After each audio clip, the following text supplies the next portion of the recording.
Today I'd like to talk about the declining physical demand for gold and silver and get some ideas on what's happening. So I'm going to go through a few of the headlines that I've put together based on the data that I'm looking at, and then try to figure out some of the reasons we're seeing this decline. So the first one here is American Silver Eagle sales continue to crumble in August.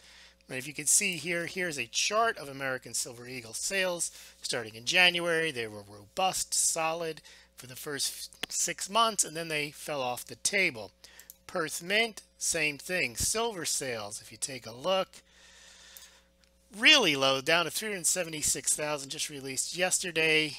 In January and March, they were well over 1 million.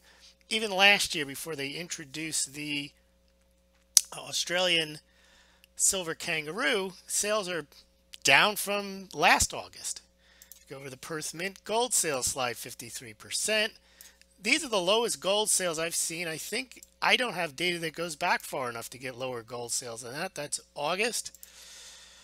Now the American Gold Eagle did rebound a bit in August, but as you can see, the sales are very poor in July and they were bad in March. This is probably one of the brighter spots in the physical gold market is the American Gold Eagle. Shanghai Gold Exchange withdrawals are down nearly 60% in July. As you can see, prior months they were much higher. People's Bank of China added just 5 tons of gold to its reserves in August, just came out today. As you can see, this year 5, 15, 0, 11, 9, and then last year 19, 16, 15, 14, 21, 19 tons. So they've slowed their gold purchases. Indian gold imports down 60% through August. If you take a look here, there's where we are year to date through August, and here is the gold demand imports here. Russia, also a big gold buyer, didn't really step up to the plate much in July, just 200,000 ounces.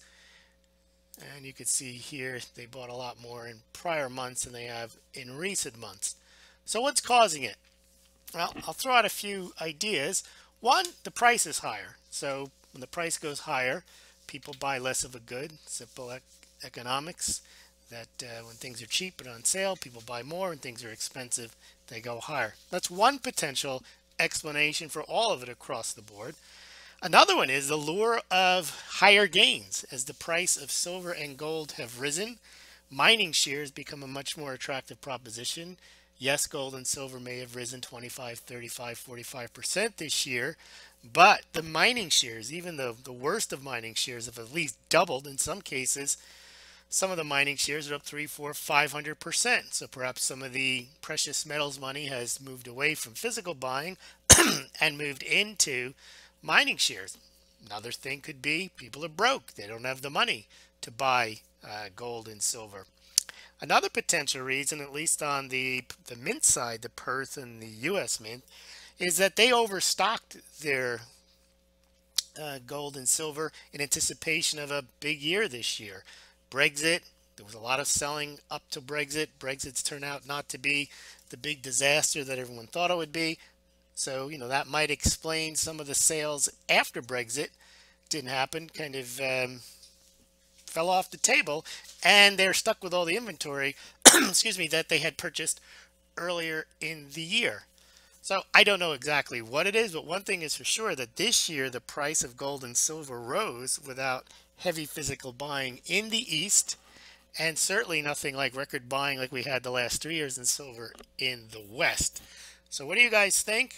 Leave notes, comments below, and also check out Small Gold where you can see all the different charts. I ran quickly through all these, but if you go to Small Gold and you click, the best thing you can do if you want to do some quick research, just click on the gold tab, the silver tab, and you can see chronology of the gold and silver stores. You can also see the top gold reserves by country. I just updated that today based on the World Gold Council.